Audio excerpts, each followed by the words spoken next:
सभी विधायक साथियों से, दिल्ली के लोगों से बस एक ही अनुरोध है, आप में से कोई मुझे बधाई मत दीजिएगा, आप में से कोई मुझे माला मत पहनाइएगा, क्योंकि मेरे लिए और मुझे लगता है सभी दिल्ली वालों के लिए ये एक बहुत दुख की घड़ी है कि दिल्ली के चहेते मुख्यमंत्री को आज इस्तीफ़ा दिया है।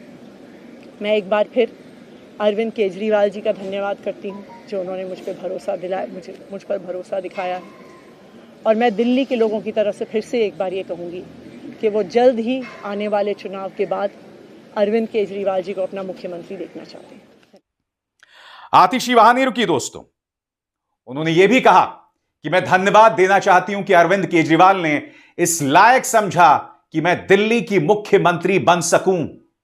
आपको समझना पड़ेगा दोस्तों, इससे पहले दिल्ली की मुख्यमंत्री शीला दीक्षित थी, जिन्होंने दिल्ली को कहां से कहां पहुंचा दिया। अब आतिशी वो व्यक्ति जो आम आदमी पार्टी की न सिर्फ माइक्रो मैनेजर थी, बल्कि जब अरविंद केजरीवाल, मनीष सिसोदिया, संजय सिंह सब जेल में थे, तब आतिशी और सौरभ भारद्वाज ने कमान संभाल रखी थी।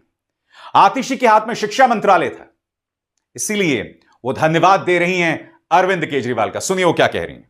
मेरे गुरु अरविंद केजरीवाल जी का धन्यवाद करना चाहती हूं, जिन्होंने मुझे इतनी बड़ी जिम्मेदारी दी और इस जिम्मेदारी के लिए मुझ पर भरोसा किया।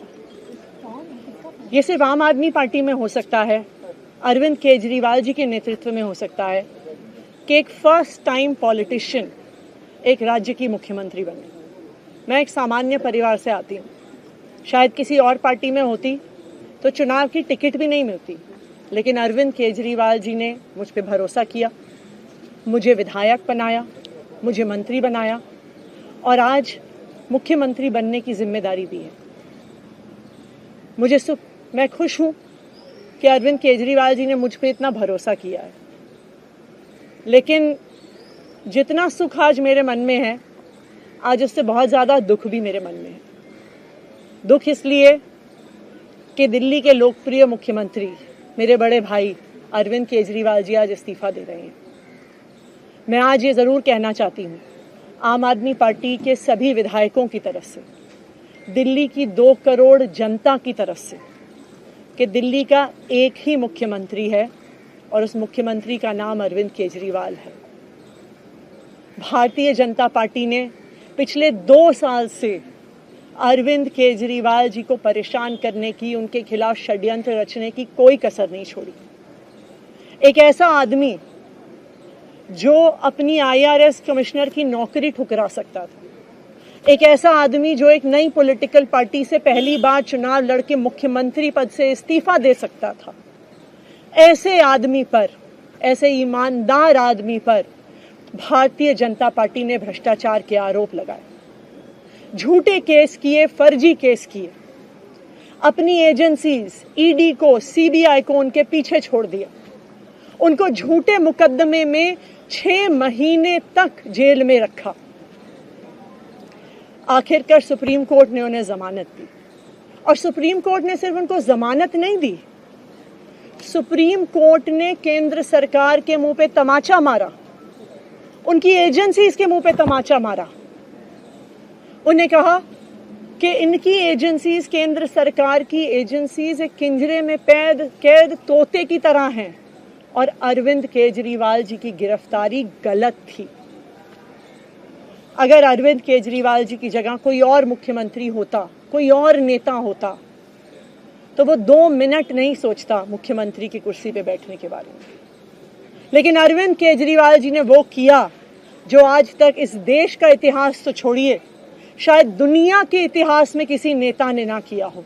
उन्होंने कहा कि मेरे लिए सिर्फ सुप्रीम कोर्ट का फैसला काफ़ी नहीं है, मैं जनता की अदालत में जाऊंगा।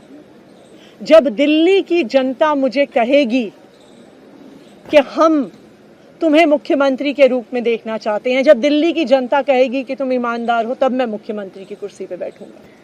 मुझे नहीं लगता कि हमें लोकतंत्र के इतिहास में ऐसा कोई त्याग का उदाहरण मिलेगा जो आज अरविंद केजरीवाल जी ने देश के सामने रखा है। दिल्ली भर में लोग बहुत दुखी हैं अरविंद केजरीवाल जी के इस्तीफे से। आतिशी कह रही हैं कि भारतीय जनता पार्टी ने जैसा षड्यंत्र किया है उसका मुंहतोड़ जवाब दिल्ली की जनता देगी और दिल्ली की जनता भाजपा से खासी नाराज है। सुनिए क्या कह रही हैं आतिशी। तो आज सभी दिल्ली वाले ये प्रण ले रहे हैं, सभी दिल्ली वाले इतने गुस्सा हैं, भारतीय जनता पार्टी के षड्यंत्र से नाराज हैं और अपने बेटे अपने भाई अरविंद केजरीवाल जी को फिर से दिल्ली का मुख्यमंत्री देखना चाहते हैं। क्यों देखना चाहते हैं दिल्ली वाले अरविंद केजरीवाल जी को फिर से मुख्यमंत्री? क्योंकि उन्हें पता है कि अरविंद केजरीवाल ही ऐसे ईमानदार मुख्यमंत्री हैं जिनकी वजह से उन्हें फ्री बिजली मिली है। उन्हें पता है कि अगर अरविंद केजरीवाल जैसे ईमानदार व्यक्ति मुख्यमंत्री नहीं रहे तो उनको फ्री बिजली मिलनी बंद हो जाएगी। उन्हें पता है कि अरविंद केजरीवाल जैसे ईमानदार व्यक्ति अगर मुख्यमंत्री नहीं रहे तो उनके बच्चों के सरकारी स्कूल बदहाल हो जाएंगे। उनको पता है कि अरविंद केजरीवाल जैसे ईमानदार व्यक्ति अगर मुख्यमंत्री नहीं रहे तो जो अस्पतालों में, सरकारी अस्पतालों में अच्छा इलाज मिलता है, मुफ्त दवाइयाँ मिलती हैं, वो बंद हो जाएंगी। उन्हें पता है कि अगर अरविंद केजरीवाल जी मुख्यमंत्री नहीं रहे तो मोहल्ला क्लिनिक बंद हो जाएगी। अरविंद केजरीवाल मुख्यमंत्री नहीं रहे तो दिल्ली में महिलाओं की फ्री बस यात्रा बंद हो जाएगी, बुजुर्गों की तीर्थ यात्रा बंद हो जाएगी। क्योंकि उन्होंने देखा है कि भारतीय जनता पार्टी की 22 राज्यों में सरकार है, किसी एक राज्य में भी वो फ्री बिजली, अच्छे स्कूल, अच्छे अस्पताल, मोहल्ला क्लिनिक, फ्री बस यात्रा नहीं दे पाते हैं। और एक ईमानदार अरविंद केजरीवाल है जो दिल्ली के लोगों को इतना कुछ देता है। तो दिल्ली के लोग, आम आदमी पार्टी के विधायक और मैं अगले कुछ महीनों तक, चुनाव तक मुख्यमंत्री होने के नाते अब एक ही उद्देश्य से काम करेंगे कि हमें अरविंद केजरीवाल जी को फिर से दिल्ली का मुख्यमंत्री बनाना है। जब तक मैं इस बड़ी जिम्मेदारी को संभाल रही हूँ, मेरा एक ही मकसद रहेगा। मुझे पता है कि भारतीय जनता पार्टी अपने एलजी साहब के थ्रू दिल्ली वालों के खिलाफ षड्यंत्र रचेगी। मुझे पता है कि वो दिल्ली वालों की फ्री बिजली रोकने की कोशिश करेंगे। मुझे पता है वो दिल्ली वालों के अस्पताल में फ्री दवाइयाँ रोकने की कोशिश करेंगे। मुझे पता है वो मोहल्ला क्लिनिक बंद करने की कोशिश करेंगे। मुझे पता है वो सरकारी स्कूलों को खराब करने की कोशिश करेंगे। तो अगले कुछ महीने तक, जब तक ये जिम्मेदारी मेरे पास है, मैं दिल्ली के लोगों की रक्षा करने की कोशिश करूंगी और अरविंद केजरीवाल जी के मार्गदर्शन में